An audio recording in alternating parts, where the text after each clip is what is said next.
記得當時誰路過，秒針忽然停頓過，氣溫濕度曾驟變太多，記憶不停重疊過，你的表情提示過，愛的可能是我。想法太亂，幻覺太多，疑慮很大，直到說不清楚，心算太慢，但仍然算錯，找對如人偏錯過，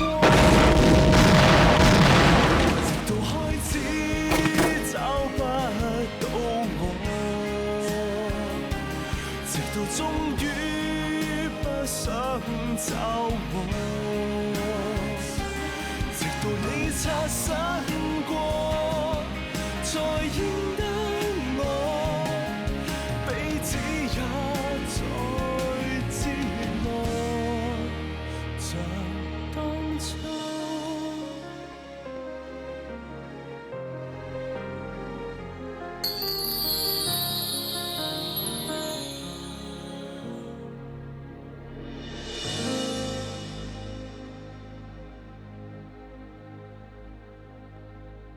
Gordon បើខ្ញុំនៅទល់មុខលោកទៀតខ្ញុំច្បាស់ជាស្រឡាញ់លោកគឺស្រឡាញ់ខ្ញុំមែនហើយ អញមិនស្រឡាញ់គេមែនណា ស្រីស្អាតមានច្រើនណាស់ខ្ញុំមិនអាចព្រួយតែនារីម្នាក់បោះបង់ពួកគេបានទេ ធ្វើជាសង្សារខ្ញុំតើបានទេ ហេ ពេលស្រឡាញ់មនុស្សម្នាក់ពិតប្រាកដមានអារម្មណ៍ថានឹកនេះចង់ជួបគេខ្លាំងណាស់ចង់ចែករំលែកអារម្មណ៍ដែលត្រេកអរនឹងខាត់ទុកជាមួយគេ អានេះមិនល្អទេខ្ញុំจะបោះចោលអានេះសំណាងទុកឲ្យស្រួលរក្សាចំណិចអូខេ ឬក៏អាស៊ីតដែលអញថានោះគ្រប់គ្រាន់ឬមួយក៏អត់នៅពេលនេះគឺជាឱកាសដែលល្អបំផុតស័ក្តិសមណាស់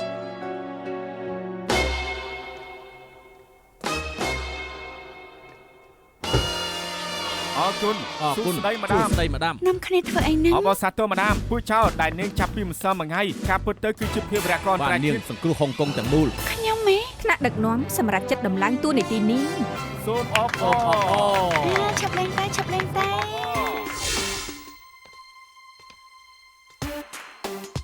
សូមអបអរ អូមើលមើលព័ត៌មានអ្នកត្រូវរង្វាន់ធំទៅ រង្វាន់ធំជាលេខពិសេសលេខ 7 ដោយសារគ្មានអ្នកត្រូវរង្វាន់បន្តជាប់18ជុំអ្នកត្រូវរង្វាន់ធំទទួលបាន250លាន ឆាប់លេ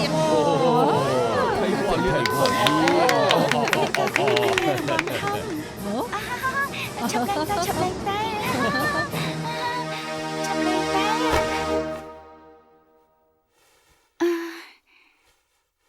ការប៉ិនជាសាប់សោះខ្ញុំក៏ដឹងដែរខ្លួនមិនសំណាងម្លឹងទេព្រោះវាសើឃើញនិយាយជាមួយខ្ញុំប៉ិតមែនឬក៏អត់ខ្ញុំក៏មិនទាន់ដឹងដែរ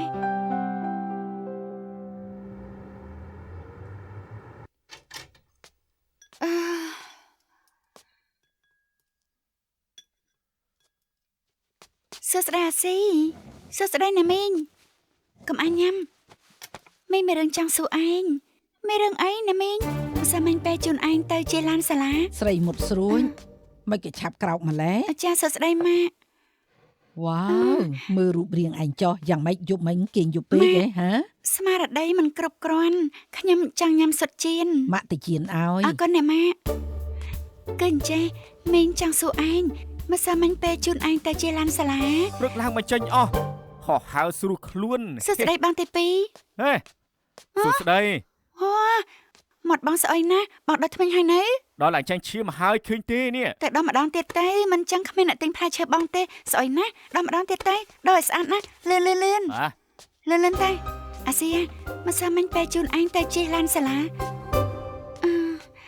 សួស្ដីលោកនេហ្វៃ សួស្ដីអាស៊ីមិនក៏មិនទាន់ទៅទៀត គេភ្ញាក់ហើយសួស្ដីលោកនេះហ្វៃ ឆ្អែតហើយនឹងឡានសាលាចិត្តម្ដងហើយឆ្អែតលោកតាណាមីងពួកខ្ញុំទៅរៀនហើយអាស៊ីម្នាក់មីងជូនឲ្យឡានសាលាញ៉ាំឆ្អែតហើយខ្ញុំមិនឃ្លានទេពួកបងញ៉ាំចាស់បាយបាយ បាយបាយ ឯណាស្រីមុតស្រួយ គេដណ្ដើមគ្នានាំមកស៊ីទៅឡើងឡានសាលា ថាចង់ញ៉ាំពងចៀនអញ្ចឹងបងញ៉ាំទៅ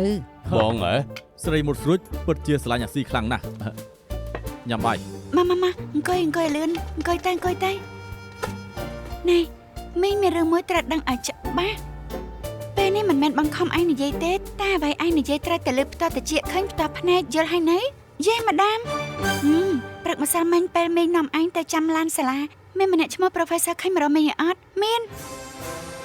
ចុះឯងមកលើគេនិយាយដាក់មីងយ៉ាងម៉េចទេគាត់សួរមីងថាធ្វើជាសង្សារគាត់បានអត់ហាមតាណាត់មីងថ្ងៃអាទិត្យម៉ោង 7 ជួបគ្នានៅហាងកពស់ភ្នំមិនជួបមិនបែកការពិតគឺពិតមែនទេបាទតែមីងណាត្រឹមតែថាចាប់លេងទៅរួចទាញខ្ញុំទៅបាត់មីងគ្មានសុជីវធម៌ម្លឹងហ៎មិនដឹងមិនទេខ្ញុំស្មានមកដល់ Professor សង្ហាស្រឡាញ់មីងសោះល្អណាស់មេរៀនថ្ងៃក្រោយមានអ្នកសួរបានហើយល្អណាស់មីងប្រាប់ឯងណានេះគឺជាអាកំបាំងហាមឯងប្រាប់អ្នកណារួមទាំងលោកប៉ានេះមកឯងដឹងហើយនៅចេះម៉ាដាម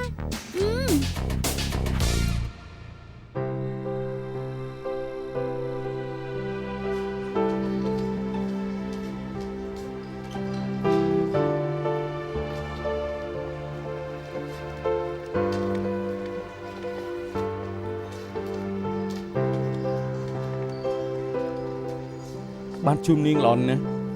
សូមតើឲ្យលោកចាំយូរហើយ គឺខ្ញុំចាំមកតែមិនដែលឃើញនាងស្លៀករ៉ូបស្អាតណាស់ អរគុណ ចុងភៅនៅទីនេះមកចន់ណាស់ទោះសុទ្ធមកគ្រាប់ដំឡូងមកដុំក៏ជ្រើសរើសដោយផ្ទាល់ដែរនាងញ៉ាំទំពាំងមែនអត់ទំពាំងលាយប៊ឺនឹងសុទ្ធនៅទីនេះល្បីណាស់ថែម Travel កាន់តែឆ្ងាញ់ទៀត ការពិតខ្ញុំញ៉ាំអីក៏បានដែរ អញ្ចឹងខ្ញុំជួយសម្រេចឲ្យនាង ចាបាន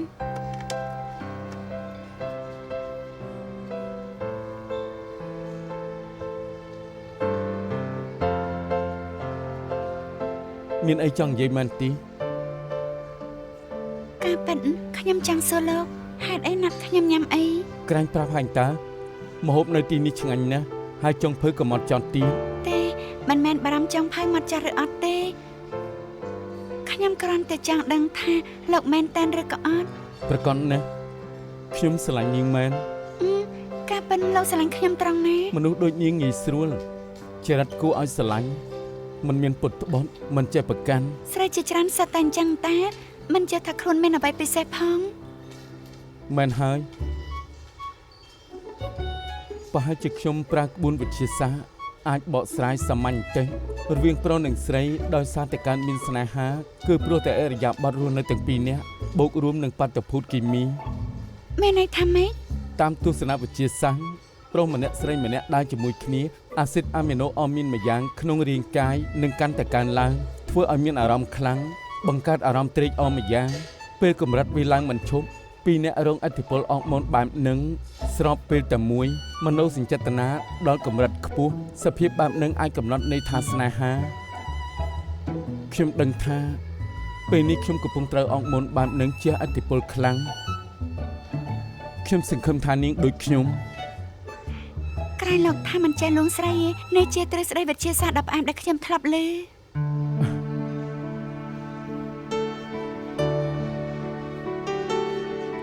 ម្ហូបមិញនឹងត្រូវមាត់ទី ក្រែងតែរាល់ម្ហូបញ៉ាំនៅយប់នេះខ្ញុំចង់ចាំរហូត ការពិតមិញនឹងមិនមែនម្ហូបដែលខ្ញុំពិបាកភ្លេចទេថ្ងៃនោះ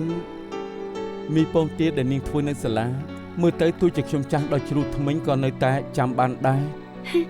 កាលណាលោកឃ្លានញ៉ាំអីក៏យល់ថាឆ្ងាញ់ដែរ មិនមែនទេឆ្ងាញ់មែនណា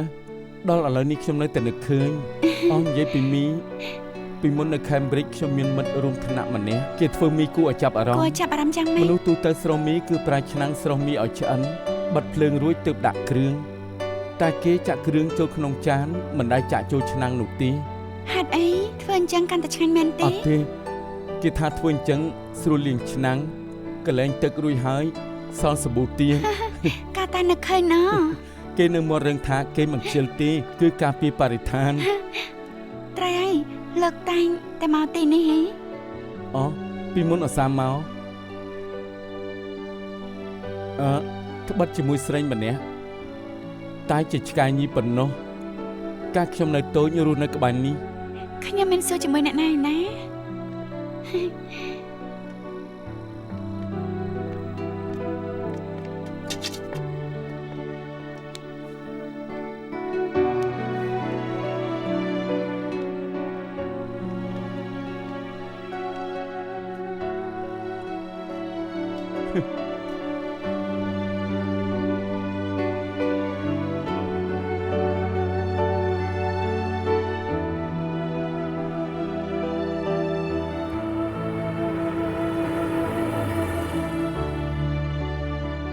ស្មានមិនដោះថាផ្លូវមកវិញរលូនណាស់ ត្រែហើយខ្ញុំក៏ស្មានមកដល់ដែរត្រែស្គាល់ផ្លូវទៅវិញទេ អត់បញ្ហាខ្ញុំទៅទិញ GPS តាមស្រឡាញ់ស្រីត្រូវស្គាល់ផ្លូវខ្ញុំជូននាងឡើងផ្ទះអូសុំទោស មិនបាច់ទេខ្ញុំឡើងតែម្នាក់ឯងបានហើយបាយបាយ អាឡូ លោកសូមអបអរលោកខ្លាចជាភ្ញៀវពិសេសពួកខ្ញុំ ស្រីមុតស្រួយ មានការអី មានយកកូនសមមកទី មាននៅក្នុងកាបូប ឡើងលើប្រយ័ត្នទិញណា លោកតែវិញក៏ត្រូវតែប្រយ័ត្នដែរបាយបាយ បាយបាយ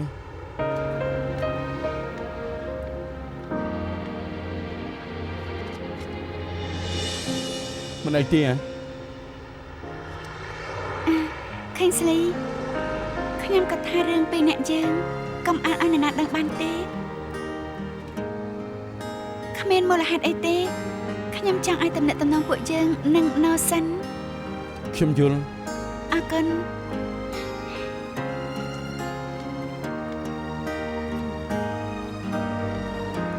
ស្រីមុតស្រួយ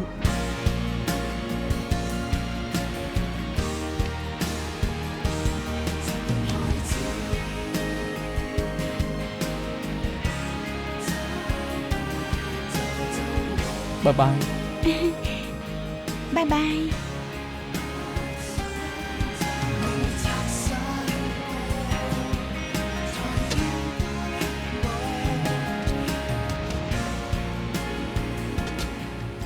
ឆាប់ប្រាប់មក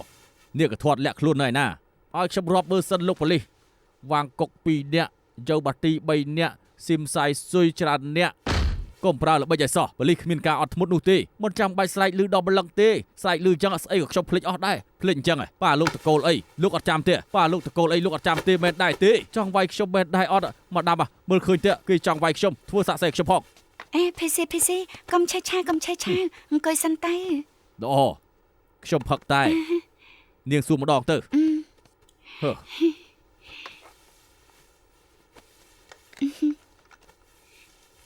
លោកហាចិនឡុងជាអ្នកទោសគេតាមចាប់លោកដឹងរឿងគេមិនប្រាប់គឺដូចជាមិនរាយការណ៍គឺប្រព្រឹត្តល្មើសនៅមានទៀតគឺរំខានលោកជួយសហការផងទៅតើបានដែរទេ ស្រីមុតស្រួចមិនក៏នាងដូចជាផ្នែកសេវាកម្មយ៉ាងចឹងនេះសួរចម្លើយណាអបដាំយល់ដល់ម្ដាំមានសុជីវធម៌ខ្ញុំប្រាប់ម្ដាំមួយចុះ នៅហត់ហើយរំខានហើយអរគុណច្រើន លោកប៉ូលីសអេរយាប័តរបស់លោកសួរចម្លើយនៅថ្ងៃនេះមិនកើតនោះទេមើលចុះមើលម្ដាំទុនភ្លុនរាក់តាក់ទៅមុខស្រស់យយឹមធ្វើឲ្យខ្ញុំមានអារម្មណ៍ចង់ប្រាប់គេតែម្ដងតើត្រូវអត់ម្ដាំណោះ អញ្ចឹងសំសួរពេលនេះលោកនាគកន្ធាត់នៅណា ណែពីអ្នកឯងយល់ថាស្រីមុតស្រួចពីថ្ងៃនេះចម្លែកដែរទេ គ្មានទេផ្ទុយទៅវិញខ្ញុំយល់ថាគឺគេត្រែកអសប្បាយចិត្តខ្លាំងណាស់ អញ្ចឹងគឺចម្លែកហើយសួរចម្លើយគេក៏ញញឹមដែរពេលខ្លះលួចសើច5នាទីញញឹមម្ដង10នាទីសើចម្ដងត្រូវហើយកន្លះម៉ោងសើចលឺម្ដងបញ្ចេញសម្លេងក្អាកក្អាយរំភើបដូចជាខ្មោចស្រែកអញ្ចឹង មិនដល់ម្លឹងទេដឹងតែលោកគឺត្រូវរង្វាន់ឆ្នោតទៅ អូតាមខ្ញុំយល់ប្រហែលជាមានសង្សារហើយថ្មីនេះតែងតែផ្ញើសារនិយាយទូរស័ព្ទខានមានគេតាមស្រឡាញ់យូរហើយដូចជាភ្លៀងនៅខែប្រាំងផ្ការីកត្រូវទឹកសន្សើមយ៉ាងអញ្ចឹង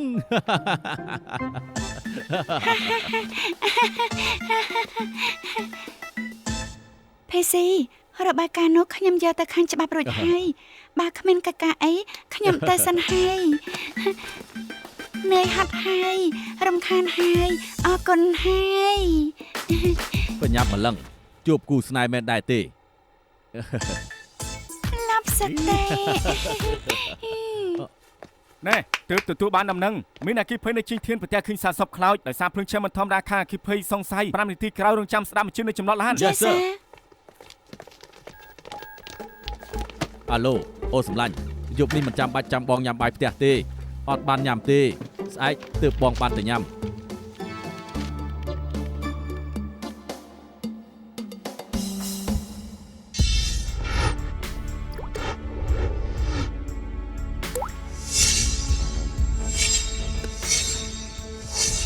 ម៉ោង 8:15 នាទីយប់មានគេតែមកដឹង 9:99 ថាមានអគ្គីភ័យខាងពលរដ្ឋអគ្គីភ័យ 7 នាទីក្រោយទើបមកដល់ក្រោយភ្លើងឆេះរលត់នៅម៉ោង 8:50 ប្រទះឃើញសាកសពខ្លោចដោយសារភ្លើងឆេះខ្លាំងមិនធម្មតាខាងពលរដ្ឋអគ្គីភ័យសង្ស័យ អរគុណពូជើងចូលទៅមើល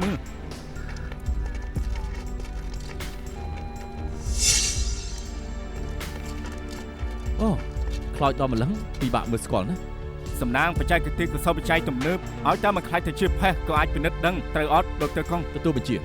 ជួយផងណាខ្ញុំចង់ឃើញលទ្ធផលដំបូង អត់បញ្ហាលោកសើ អរគុណ នៅតែប៉ែតយើងតាមថ្មីអ្នកស្លាប់បញ្ជាក់ថាអ្នកស្លាប់អាយុ40ជនជាតិចិនឈ្មោះកាន់តាផាំង គេជាបងធំទី2បាក់ជីងស៊ីងសង្គមងងឹតរហស្សនាមមាសគ្រុឌមាសសំខាន់គឺលោកម៉ាស៊ូតខុសច្បាប់កន្លែងកើតហេតុជាកន្លែងដែលគេចេញចូលនឹងលោកម៉ាស៊ូត មកសុទ្ធអញ្ចឹងបានឆេះខ្លាំងបែបហ្នឹង នៅមានទៀតខាងពលរដ្ឋអគ្គីភ័យថាមានការបន្ថែមប្រេងស្រោចនៅជុំវិញសាកសពពួកគេសន្មតថាជារឿងក្តីដុតភ្លើងតែម្ដង តាមរបាយការណ៍នៃតែប៉ែតឆ្អឹងក្បាលខាងឆ្វេងអ្នកស្លាប់ប្រេះបែកថែមតែមានប្រហោងជឿថាមកពីត្រូវនឹងវត្ថុរឹងនេះហើយជាមូលហេតុស្លាប់ពិតប្រាកដ បានន័យថាអ្នកស្លាប់ត្រូវគេវាយឲ្យស្លាប់រួចហើយមានគេដុតភ្លើងចង់បបាត់ផោះតាំងច្បាស់ណាស់ ដឹងពីម៉ោងពេលដែលគេស្លាប់ដែរទេ ដោយសារត្រូវគេស្រោចប្រេងច្រើនសាក់សពខ្លាចណាស់ដូច្នេះនៃតែប៉ែតមិនអាចវិនិច្ឆ័យម៉ោងពេលស្លាប់ទេ មិនដឹងម៉ោងពេលស្លាប់ពិបាកស៊ើបណាស់ប្រហែលជាត្រូវសម្លាប់ម្សិលមិញថាមិនត្រូវ2ថ្ងៃមុនឬមួយក៏1ខែមុន តាមទ្រឹស្ដីអញ្ចឹងហើយតែបបាត់ខ្លួនយូរនឹងមានគេប្តឹងយូរហើយ ពេលនេះពូជើងត្រូវស៊ើបមុនគេគឺកំណត់ត្រាចុងក្រោយមុនពេលអ្នកស្លាប់កាន់តាផឹងស្លាប់នឹងស៊ើបគេមានសត្រូវណាខ្លះឬមួយក៏ជាពាក់បន្មល់គេ Yes sir តាមតាផឹងជាបងធំទី2មួយឆ្នាំថ្មីនេះគេធ្វើអ្វីសាហាវដែលឆៅនៅម្ដុំជីងធានគេមានកូនចៅច្រើន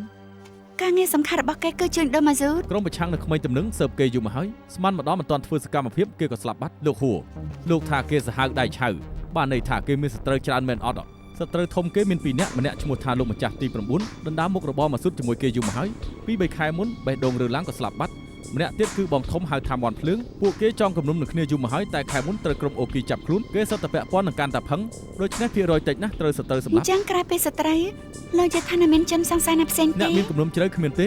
ផ្ទុយទៅវិញគេមានមិត្តល្អម្នាក់គេមានប្រវត្តិជាសង្គមងងឹតហើយមានអាជីពត្រឹមត្រូវទៀតពួកគេស្និទ្ធស្នាលតែជួបមុខគ្នាពួកខ្ញុំយល់ថាតំណែងតំណងពួកគេដូចជាចម្លែក ប្រព្រឹត្តអំពើខុសច្បាប់ទេដឹង ពួកខ្ញុំស៊ើបមិនទាន់ដឹងទេគ្រាន់តែដឹងថាគេឈ្មោះថាជោជាជាងកាត់សក់នៅយិនឡាំង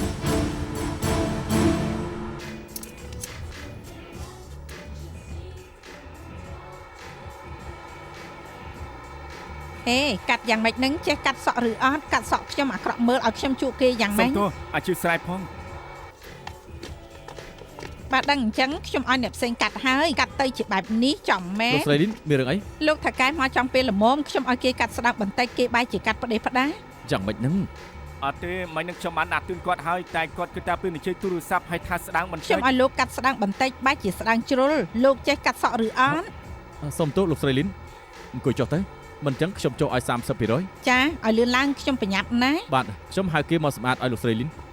សុំទោសថកែ មិនក៏ស្លន់ស្លោម្លេះមានប៉ូលីសមករកឯងខាងអ ுக ្រិតកម្ម លោកស្គាល់គេឬអត់ ការតាផឹងខ្ញុំស្គាល់តើខ្ញុំមើលកាសែតទើបដឹងថាគេមានរឿង លោកត្រូវជាអ្វីនឹងគេ គឺជាមួយរបស់ខ្ញុំ តែប៉ុណ្្នឹងទេមែនទេណែពួកខ្ញុំដឹងថាពួកលោកជាមិត្តល្អនឹងគ្នាតែងតែជួបគ្នា ពួកខ្ញុំនិយាយត្រូវគ្នាសុទ្ធតែចូលចិត្តមើលបាល់សុទ្ធតែចូលចិត្តក្រុម Aston Villa ដូចឆ្នៃតែងតែទៅក្លឹបមើលបាល់ ដឹងថាគេមានគំនុំជាមួយនរណាដែរទេ ការពិតក្រាប់ពីនិយាយរឿងបាល់ស្អីក៏គេមិននិយាយប្រាប់ខ្ញុំដែររឿងផ្ទាល់ខ្លួនគេខ្ញុំមិនដឹងច្បាស់នោះទេមើលទៅអ្នកទាំងពីរដឹងច្បាស់ជាងខ្ញុំទៀត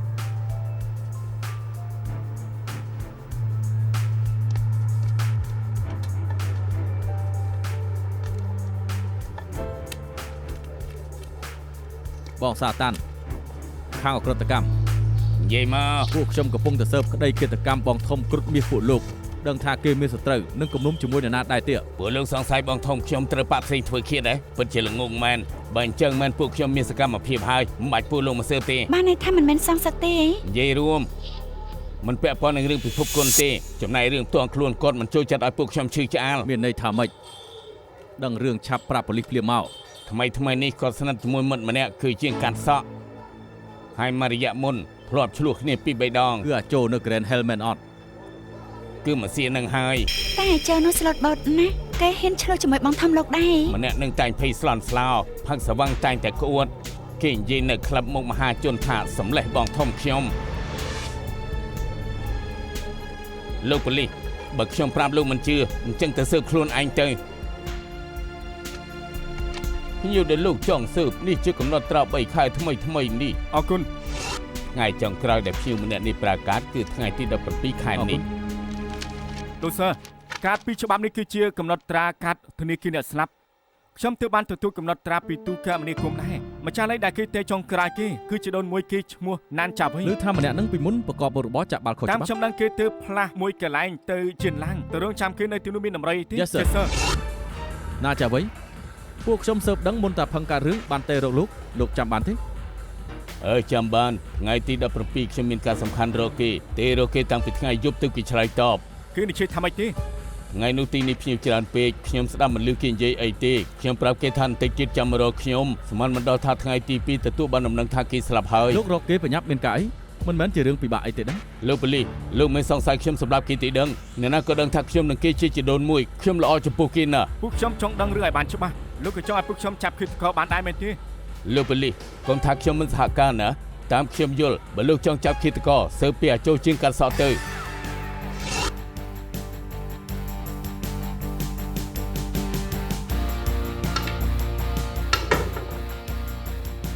ហេល្អណាស់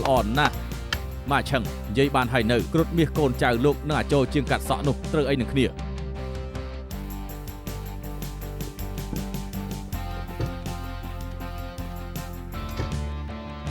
តាមឡើយខ្ញុំមិនចង់រំលឹករឿងអាស្រូវនេះទេតែខ្ញុំចង់ឲ្យប៉ូលីសឆាប់បបាយរឿងក្តីបានការពិតគ្រុតមាសនោះហើយនឹងជាងកាត់សក់ឆ្លាញ់ភេទដូចគ្នាមិនដឹងចាប់ផ្ដើមចំណូលចិត្តអញ្ចឹងតាំងពីកាលមកទេខ្ញុំធ្វើជាបងធំគេជេរគេរាប់ពាន់ដងហើយតែគេមិនស្ដាប់ខ្ញុំចុងក្រោយរកការស្លាប់ដោយខ្លួនឯងពីមុនស្អិតរមួតណាស់តែពី3ខែនេះមិនត្រូវគ្នាតែងតែប្រច័ណ្ឌព្រោះតែរឿងស្នេហាថាមិនត្រូវជាងកាត់សក់នោះសម្លេះគេចោលកថាបានដែរ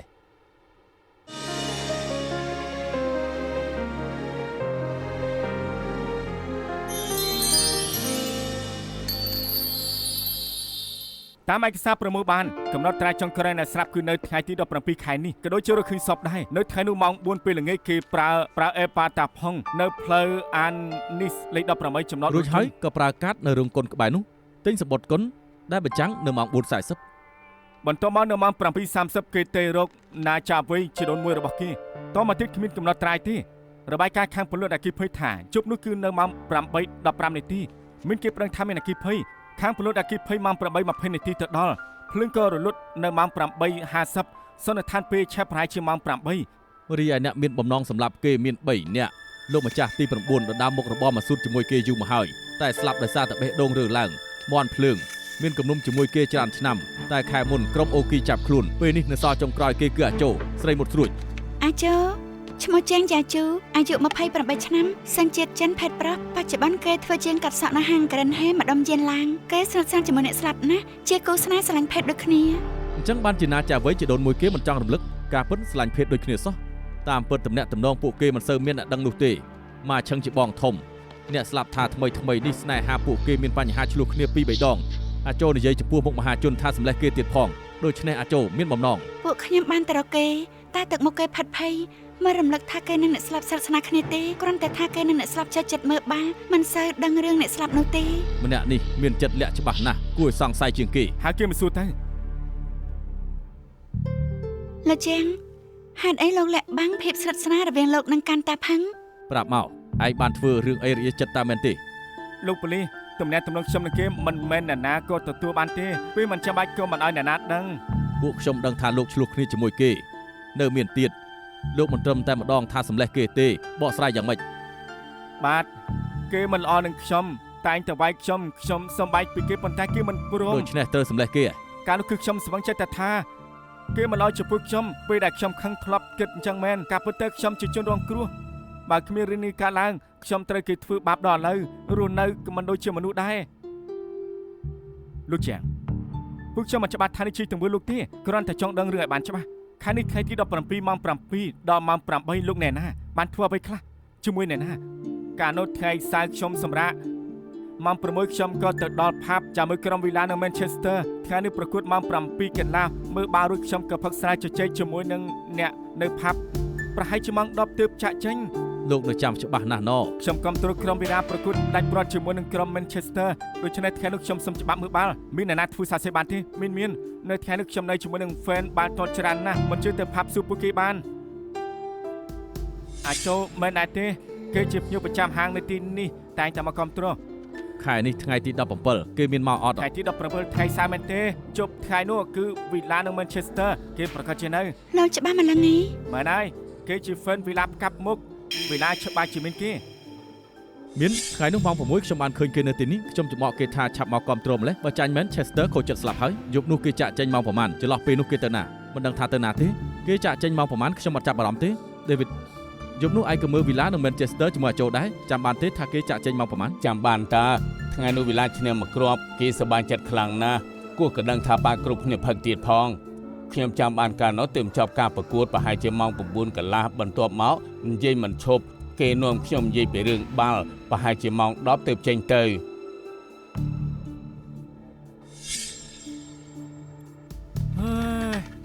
សមានតែឆាប់ចាប់បានឃាតករការពិតគឺទៅទេចំមែនត្រឹមតំណាក់តំណងអាជូនិងអ្នកស្លាប់ពិតជាធ្វើឲ្យយល់ច្រឡំថាជាទង្វើអាជូគេមានផោះតាមនៅកន្លែងកាត់ហេតុមិនខ្លាំងខ្លាយទេថាមិនបានពុយជើងច្រឡំទិសដៅតាំងពីថ្ងៃដំបូងមិនមែនទេស៊ើបមិនចេះចប់មិនចេះហើយលោកសើម្នាក់នេះឆាប់ស្លាប់គួរតែថារឿងក្តីពិបាកត្រូវស៊ើបតាមសម្រួល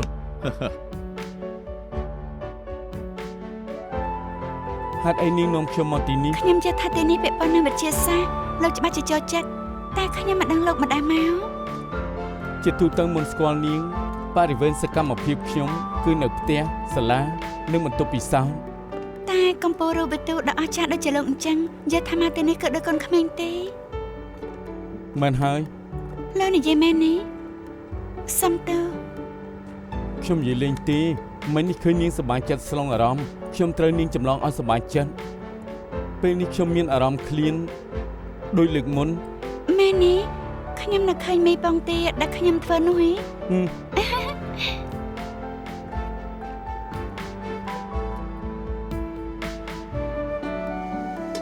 អញ្ជើញតាមសម្រួលអរគុណសតាជារបស់ដែលខ្ញុំចូលចិត្តញ៉ាំមិនក៏លោកស្គាល់ហាងនេះលោកធ្លាប់មកហីខ្ញុំដឹងថានាងចូលចិត្តញ៉ាំស៊ុបឆ្នាំងភ្លើងខ្ញុំក៏សួរក៏ដឹងថាហាងណាឆ្ងាញ់ខ្ញុំបានប្រាប់គេថាមកញ៉ាំជាមួយនរណាទីអញ្ចឹងលោកមិនដឹងខ្ញុំញ៉ាំច្រើននេះមានរបស់ឆ្ងាញ់ញ៉ាំធ្វើឲ្យមនុស្សកាន់តែរីករាយម្យ៉ាងនាងហាត់ប្រាណចំណាយកម្លាំងច្រើននៅមានកូតាច្រើនណាស់ការប៉ិនញ៉ាំស៊ុបឆ្នាំងភ្លើងក្រៅពីបានញ៉ាំរបស់ដែលខ្លួនចូលចិត្តបរិយាកាសទៅសំខាន់ព្រោះញ៉ាំជាមួយមិត្តភ័ក្តិគឺពិតជាសប្បាយចិត្តណាស់មិនលាក់បាំងទេខ្ញុំធ្លាប់ញ៉ាំស៊ុបស្វីច្រើនណាស់ការប៉ិនមិនសូវញ៉ាំស៊ុបបែបនេះទេមិនមែនតែដឹងអញ្ចឹងលោកត្រូវញ៉ាំមួយច្រើនបន្តិចថានាងថាញ៉ាំរួចនឹងនឹកនារសជាតិតែមានគេច្រើនចូលចិត្តចង់ក្រៅទៅជាលក់បន្លែអញ្ចឹងរសជាតិបន្លែកាន់តែដិតតែខ្ញុំយល់ថាធ្វើអញ្ចឹងមិនល្អទេព្រោះបន្លែនឹងបឺតយកខ្លាំងក្នុងស៊ុបបើញ៉ាំឆ្អែតពេកញ៉ាំបន្លែមិនចូលអញ្ចឹងទៅជាសាច់ច្រើនបន្លែតិចសុខភាពមិនល្អដូច្នេះគួរតែញ៉ាំបន្លែមុនបន្ទាប់មកញ៉ាំគ្រឿងសមុទ្រសឹមញ៉ាំសាច់បើមិនគ្រាន់ទេញ៉ាំថែមមីទៅការពិតញ៉ាំស៊ុបមានចំណេះដឹងច្រើនណាស់ណោះប៉ុន្តែទ្រឹស្ដីគឺអញ្ចឹងហើយខ្ញុំចូលចិត្តញ៉ាំសាច់គោជាប់ខ្លាញ់ជាពិសេសនៅពេលមនុស្សច្រើនជ្រួលច្បល់ត្រូវរហ័សទៅញ៉ាំបានច្រើនបានហើយប្រយ័ត្នអលៀពិតជាក្តៅមែនយ៉ាសំណាងក្រំតែជ្រុះលើចង្ក្រានមិនចឹងខ្ជិះខ្ជាយហើយត្រៃខ្ញុំមានចម្ងល់មួយហេតុអីចង្ក្រានម៉ាញ៉េទិកមិនរលាកដៃព្រោះចង្ក្រាននេះក្តៅរលកម៉ាញ៉េទិកដែលផ្ទៃចង្ក្រានបញ្ចេញមកមានប្រយោជន៍ចំពោះតែលោហៈធាតុសង្កត់ផ្ចិតលើ8សង់ទីម៉ែត្រដូច្នេះទើបមិនរលាកការពិតគឺអញ្ចឹងទេនាងយល់ទេការពិតមិនសូវយល់ទេនិយាយរួមមិនមែនលោហៈធាតុគឺមិនក្តៅតែមិនក្តៅមិនមែនបញ្ជាក់ថាកម្លាំងភ្លើងមកដល់ទេគ្រាន់តែពួកយើងមានអារម្មណ៍មិនដឹងប្រហាក់ប្រហែលនឹងរោគរបស់នាងអាយ៉ាមិនអីទេប្រឡាក់តិចតួចម៉ាក់ខ្ញុំច្បាស់ជាមានវិធីការពិតនាងស្លៀកខោកប៊យក៏ស្អាតដែរមកជាមួយខ្ញុំមិនបាច់ស្លៀករ៉ូបទេលោកនិយាយថាខ្ញុំស្លៀករ៉ូបមិនស្អាតទេ អត់ទេស្អាតតារាល់ដងនាងទម្លាប់ធ្វើមិនធ្វើអញ្ចឹងទៅស្រួលខ្លួនទៅសំខាន់ខ្ញុំចូលចិត្តអ្វីដែលជានាង មែនទេ ការពិតប៉ុណ្ណឹងគួរឲ្យស្រឡាញ់មិនបាច់ខំកែប្រែទេ ល្អណាស់ការប្រដងខ្ញុំមិនចូលចិត្តស្លៀកអញ្ចឹងទេញ៉ាំទៅ ជលក់ត្រេកឲ្យខ្ញុំម្ដងមក ចា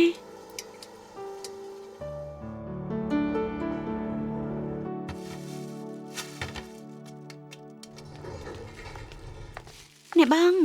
អ่ะស្រីមុខស្រួយទៅមកពីក្រៅហ៎ ចាខ្ញុំទៅញ៉ាំស៊ុបជាមួយមិត្តភ័ក្តិទិញបង្អែមឲ្យពួកបងញ៉ាំតនៅក្តៅ អូមកថងទៀតយកឲ្យលោកនីហ្វៃមែនអត់ឆាប់យកទៅតិចលែងឆ្ងាញ់ហើយ អូនសម្លាញ់ដែលអាស៊ីលាបប្រេងរួចដូចជារៀងក្តៅអាមិនក៏អញ្ចឹង អាស៊ី អូស្រីមុតស្រួ មិន យ ហើយឯរបួសហេកើ គេរបួងលេងបាល់ជាមួយមិត្តភ័ក្តិក្រែងម៉ាក់ប្រាប់ថាឆាប់ជាអន្តាប្រេងនោះគឺអញ្ចឹងហើយលាបរួចរៀងក្តៅបន្តិចទៀតលេងអីហើយ លោហើយអញ្ចឹង ឯណាថ្ងៃក្រោយកុំសប្បាយភ្លេចខ្លួនត្រូវប្រយ័ត្នផងដឹងទេកុំខកចិត្តអីមានតែបង្អែមឲ្យឯងញ៉ាំទៅតនៅក្ ឆា តៅ ប់អរគុណមិញទៅ ញ៉ាំរួចគេងទៅដឹងហើយនៅ Good night Good night សុំចិត្តបងមុននិយាយមើលឲ្យច្បាស់សិនមិញនេះបេះនឹង បងបារម្ភពីដៃគេមានពេលណាគិតច្រើនទៅអូនបិទបាំងទៅបានហើយ ហេតុអីក៏មិនប្រាប់អ្នកមីងគឺអាម៉ាប់ខុសច្បាស់ណាស់ខ្ញុំឃើញតងតំណេទៅជិះលេងហើយតងនោះមិនមែនរបស់គេទេហេតុអីមិនឲ្យខ្ញុំជិះថែមទាំងរុញខ្ញុំដួលទៀតមិនកំហុសខ្ញុំទេ ម៉ាក់ដឹងថាអាម៉ាប់ខុសម្ដងពីរដងអត់អោនឲ្យគេទៅមិនជិះតងអាចលេងអាផ្សេងបានតា អូនសម្លាញ់ប្រេងនេះលាបដូចជាគ្មានប្រសិទ្ធភាពសោះមិនអញ្ចឹងបងទៅផ្ទះបាយយកប្រេងប្រចាំតកូលមកលាបឲ្យចុះណា កុំឲ្យសោះលោកប្តីបងគួរដឹងចរិតលោកនីហ្វៃនិងស្រីមុខស្រួចហើយបើពួកគាត់ដឹងច្បាស់ជាទៅសាលាប្តឹងហើយម្យ៉ាងទៀតអាស៊ីទៅចូលរៀនរឿងតិចគឺប្រសើរជារឿងច្រើនបើមានរឿងធំមិនល្អចំពោះអាស៊ីទេ អូននិយាយអញ្ចឹងក៏ត្រូវពិបាកណាស់ទៅចូលវិនសបើសុកផ្លាត់ស្នៀតមិនល្អទេអាស៊ីមិនអីទេពួកយើងជាកូនប្រុសធ្វើកិច្ចការធំរឿងប៉ុណ្ណឹងបើភ្លេចចោលទៅបន្ទូល្អទើបសំខាន់ណាទោះមិនបានលេខ1ក៏ត្រូវខ្លាំងជាងអាម៉ាប់ដែរ ល្អខ្ញុំត្រូវតែខ្លាំងជាងគេ អាឡូ លោកស្រីស៊ីខ្ញុំលោកស្រីលៀងជាប្រធានសមាគមអប់រំនៅវិនស អូលោកស្រីលៀងយប់ថ្មនេះហើយទេមកមានការអី ពាក់ព័ន្ធនឹងរឿងកូនលោកស្រីនិងកូនខ្ញុំ អឺក្មេងឆ្លោះគ្នាជារឿងធម្មតាមិនបាច់ខំទេមកសុំទោសទេ ថាម៉េចខំទេតែសុំទោសហ៎គួរតែលោកស្រីសុំទោសខ្ញុំទើបត្រូវព្រោះអីកូនលោកស្រីជាអ្នកវាយកូនខ្ញុំហេតុអីខ្ញុំត្រូវសុំទោស កូនខ្ញុំត្រូវកូនលោកស្រីវាយ លោកស្រីអប់រំកូនរបៀបម៉េចអប់រំដល់ទៅគេសាហាវវាយកូនខ្ញុំធ្វើឲ្យកូនខ្ញុំត្រូវរកពេទ្យថាទៅមើលគួរធ្វើម៉េច បានជាអញ្ចឹងសុំទោសផងខ្ញុំសុំទោសចំនួនកូនខ្ញុំចំណាយថ្លៃព្យាបាលអស់ប្រមាណចាំខ្ញុំសងបានទេ លុយហ៎លោកស្រីមានលុយណាស់ហ៎ពួកខ្ញុំគ្មានលុយឲ្យកូនទៅពេទ្យទេនិយាយរួមថ្ងៃក្រោយត្រូវអប់រំកូនឲ្យល្អបង្កើតកូនមកត្រូវទទួលខុសត្រូវ ពួកខ្ញុំនឹងអប់រំគេ សិស្សសាលាវិនសសុទ្ធតែមានពុជពងគ្រួសារខ្ពង់ខ្ពស់មិនមែនវិស័យនឹងបង្ខំបញ្ជ្រាបចូលមកបានតែបំផ្លាញគេនឹងខ្លួនឯង លោកស្រីចង់មានន័យថាម៉េច មានន័យថាម៉េចក៏ណាហើយចោះខ្ញុំចិត្តល្អជួយប្រាប់ទេនិយាយរួមរឿងនេះខ្ញុំមិនព្រមចប់ទេ លោកស្រីចង់យ៉ាងម៉េចអាឡូចាំមែន អាម៉ាប់វាយខ្ញុំមុនប៉ាត់មែនណា ម៉ាក់ដឹងម៉ាក់ស្រឡាញ់កូន ម្សិលមិញពេលចេញពីរៀនលៀងចិនវ័យទៅលេងនៅសួនក្បែរនេះហើយចង់ជិះទូងពេលនោះស៊ីចេះស៊ីកំពុងតែជិះមិនឲ្យគេជិះថែមទាំងរុញគេឲ្យរបួសទៀតផងខាងសាលានឹងដោះស្រាយរឿងនេះឲ្យបានម៉ត់ចត់ណា មិនមែនអញ្ចឹងទេលោកស្រីលៀងមិនក៏ត្រឡប់ការពិនគឺកូនលោកស្រីរុញកូនខ្ញុំច្បាស់ណាស់ដៃគេរបួសហើយឃើញអត់លោកប្រធាននេះស្នាមរបួស លោកប្រធានលោកមើលច្បាស់បន្តិចទៅមិនខុសទេលោកស្រីលៀងរកត្រូវរៀងខ្លួនតើអ្នកណាខុសទៅ ច្បាស់ជាកូនគេមិនត្រូវហើយខ្ញុំមិនដឹងដៃកូនគេរបួសមកពីណាទេប្រហែលជាវាយគ្នាជាមួយសិស្សផ្សេងមកចោទលើកូនខ្ញុំទេដឹង កុំផ្ដេសផ្ដាសសោះណា លោកប្រធានបើស៊ីចេះស៊ីមិនធ្វើខុសទេយប់មិញពេលខ្ញុំទេរកលោកស្រីស៊ីគេក៏មិនសុំទោសហើយថាសងថ្លៃព្យាបាលដែរ លោកស្រីស៊ីមាននិយាយអញ្ចឹងអត់ មានខ្ញុំនិយាយអញ្ចឹងមែនតែខ្ញុំមិនចង់ឲ្យមានរឿងទើបខ្ញុំនិយាយអញ្ចឹង ណែគឺរអៀសចិត្តច្បាស់ណាស់បើខ្លួនឯងត្រូវចាំបាច់សុំទោសគេធ្វើអីលោកប្រធានឈិនរឿងនេះច្បាស់ណាស់ហើយគឺពួកគេមិនត្រូវច្បាស់ណាស់ខ្ញុំមិនយល់សោះនិយាយទៅវិនសជាសាលាល្បីហេតុអីទទួលសិស្សដូរសាលាគុណភាពបែបហ្នឹង និយាយថាម៉េចគុណភាពបែបហ្នឹងស្អី លោកប្តីទៅបារម្ភ អី នេះយីកា មានរឿងអីប្រធានឈិន មិនទេរឿងតូចតាចតែប៉ុណ្ណោះដោះស្រាយរួចហើយសិស្ស CJC វាយសិស្សលៀងជិនវ័យតាមច្បាប់សាលាឲ្យទៅវាយគ្នាមានរឿងចាជាកំហុសធំ កំហុសធំម៉េ នាយិការឿងនេះត្រូវស៊ើបឲ្យបានច្បាស់ ត្រូវហើយនាយិកា លោកស៊ីរឿងនេះគឺកូនលោកមិនត្រូវការពិតខ្ញុំដោះស្រាយធូរស្រាលហើយ CJC បើឯងដឹងខុសមិនចេះកែមើលទៅឯងថ្ងៃក្រោយពិបាកនឹងលូតលាស់បន្តនៅវិនសខ្លាំងណាស់ ប្រធានឈិននិយាយត្រូវវិន័យសាលាពួកយើងតឹងរឹងណាស់ដោះស្រាយយុត្តិធម៌លើកនេះទុកថាវិន័យជាមេរៀន សម្រាប់អញ្ចឹងចោះលោកស្រីស៊ី ថ្ងៃក្រោយត្រូវខំអប់រំកូនវិន័យសាលាបញ្ជាក់ហើយថាល្មើសកំហុសធំ3ដងដេញចេញពីសាលាគ្មាននរណាមានសិទ្ធិពិសេសនោះទេ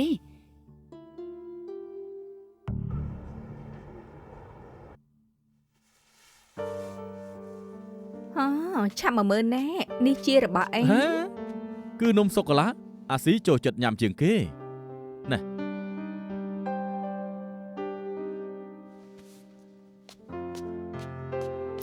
ហេយ៉ាជាកំហុសធំម្ដងប៉ុណ្ណោះ3ដងទើបទាត់ចេញពីសាលាអត់បញ្ហាទេ ត្រូវហើយ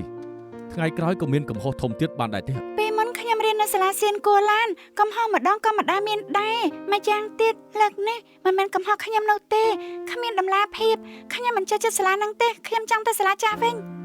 អាស៊ីមកក្បែរម៉ាក់មកអាស៊ី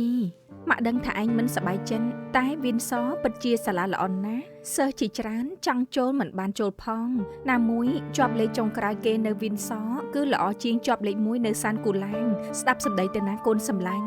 ត្រូវហើយធ្វើជាកូនប្រុសរឿងកន្លងហួសបំភ្លេចចោលទៅមើលទៅមុខទើបសំខាន់ប្រហែលបានទិញកាដូឲ្យឯង មានកាដូ តែនម៉ាស៊ីនហ្គេម ល្អណាស់ អូសប្បាយចិត្តល្អហើយណែតែឯងត្រូវសន្យានឹងម៉ាក់ថាកុំតូចចិត្តអីណានៅមានទៀតរឿងនេះកុំប្រាប់នរណាឲ្យសោះ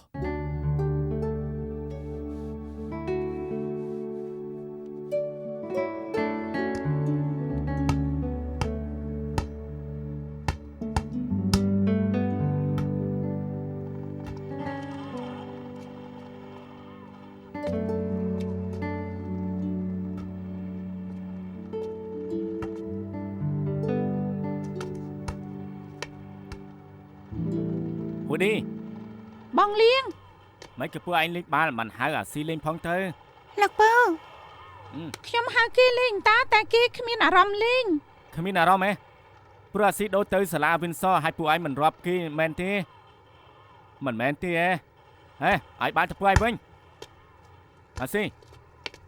មិនក៏គ្មានអារម្មណ៍មិនទទួលបានទេហ៎ណែ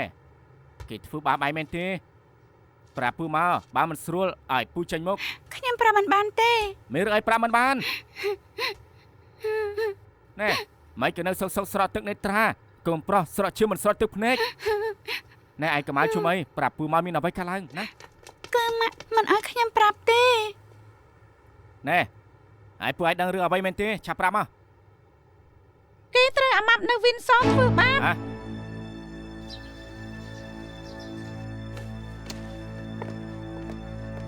ហើយលោកចេញពីរៀនហើយមិនអាចចូលទៅបានទេ មានការអី ហើយលោកប្រធានឈិនគេមានអ្នកថាចង់ចូលមកជួបលោក ប្រធានឈិនមែនឯទេ លោកតើមានការអីទៅ ខ្ញុំជាពូសិស្ស CJC ថ្នាក់ 4B លោកស៊ីមែនទេសួស្ដី កុំនិយាយប្រយោជន៍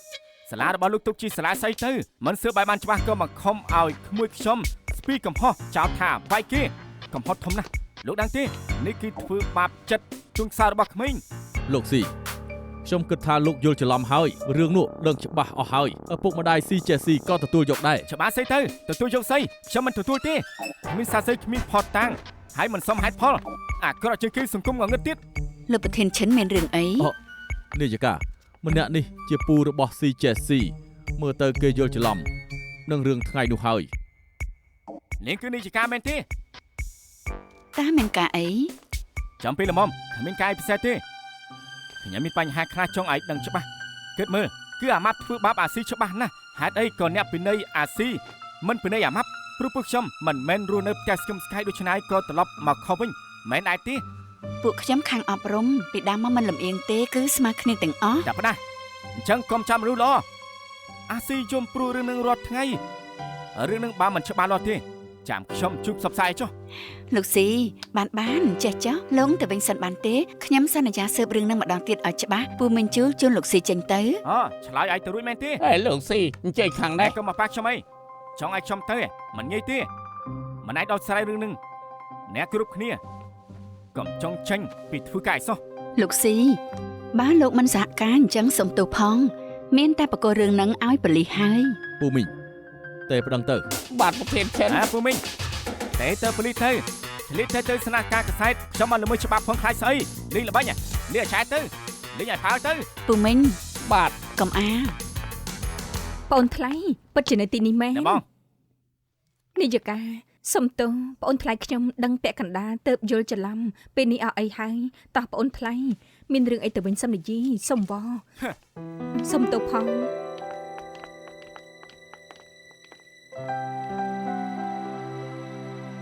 ប្អូនថ្លៃឆៅឆាងមិនលឹងធ្វើអីបើអាស៊ីមិនប្រាប់ខ្ញុំមិនដឹងថាឯងមកសាលាទេ ប្រនេះប្រាពេកហើយបើមិនឃើញអាស៊ីខូចចិត្តប៉ុណ្ណាទេហ៎មិញនេះបើបងមិនខកខ្ញុំទេខ្ញុំនឹងធ្វើឲ្យផ្អើលតែម្ដងណា មានអ្វីអស្ចារ្យទៅអាស៊ីត្រូវរៀននៅសាលាហ្នឹងប៉ះពាល់នាយិកាមិនបានទេណាប្អូនថ្លៃ អូប៉ះពាល់គេមិនបានទេត្រូវឲ្យពួកគេមួយបង្កាច់អាស៊ីដូចខ្សែលួនអញ្ចឹង អាស៊ីពិបាកណាស់ទើបបានចូលសាលានេះខ្ញុំមិនចង់ឲ្យអាសាបងខ្ញុំបានលួងអាស៊ីរួចហើយដូច្នេះប្អូនថ្លៃមិនបាច់បារម្ភទេ ខ្លួនមិនខកក៏ត្រូវទ្រាំដែរដូចខ្ញុំគ្រោះថ្នាក់ចរាចរណ៍អាលៀងប្តឹងផ្ដាល់គ្រប់គ្នាខ្ញុំទទួលស្គាល់កំហុសខ្ញុំទទួលមិនព្រមម្នេះចង់ក្រៃយ៉ាងម៉េចខ្ញុំនៅតែឈ្នះ ចុះវាយ៉ាងម៉េចគ្មានផោះតាងពិបាកប្រកែកអាម៉ាប់ជាគ្រួសារអ្នកមានប្រជែងជាមួយគេធ្វើអីទៅប្អូនថ្លៃ មានលុយអាចធ្វើតាមទំនឹងចិត្តបានដែរ ប្អូនថ្លៃអាស៊ីពិបាកណាស់ទើបបានចូលវិនសតែមួយម៉ាត់ទេខ្ញុំមិនចង់ឲ្យគេដូរសាលារឿងហ្នឹងទៅផ្ទះវិញកុំរំលឹងកុំឲ្យស្មុគស្មាញប៉ុណ្ណឹងចា នៅមានច្បាប់ដែរទេគួរឲ្យខឹងមែន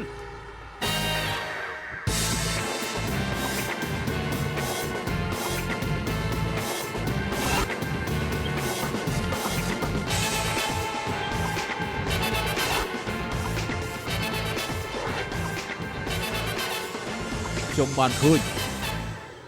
សម្លាញ់លឺស្គាល់ក្មេងម្នាក់នេះទេ ខ្ញុំធ្វើចុងភៅនៅហាងទល់មុខនេះរាល់ថ្ងៃម៉ោងសម្រាប់ខ្ញុំតែងតែឃើញអាកម៉ាប់នោះវាធ្វើបាបក្មេងប្រុសម្នាក់នេះជារៀងរាល់ថ្ងៃ ព្រះមានព្រះនេតទីបំផុតខ្ញុំរកច្បាប់ឃើញហើយលោកជួយធ្វើសារសេបានទេថាអាម៉ាប់នោះធ្វើបាបក្មេងស្គម អ នេះ ត់បញ្ហាទេឥណ្ឌាពួកខ្ញុំយុទ្ធធនណាស់ថ្ងៃនេះខ្ញុំចង់ថាឲ្យអាម៉ាប់នោះដែរអាម៉ាប់នោះមិនប្រយ័ត្នពេលរុញគេក៏ដួលខ្លួនឯងតែម្ដងទៅ សម្លាញ់ជួយទៅធွာតាមខ្ញុំទៅសាលានេះជឿឲ្យច្បាស់អូខេដែរទេ អូខេស្អប់អ្នកឯងក្អាងវាទីខ្លាំងណាស់ ណតស៊ូគង់បានសម្រេច 直到開始想喜歡我，直到終於不喜歡我，直到碰上一個逃避一個，最不想躲不過，直到開始找不到我，直到終於不想找我，直到你擦身過，才認得我，彼此也在折磨，像當初。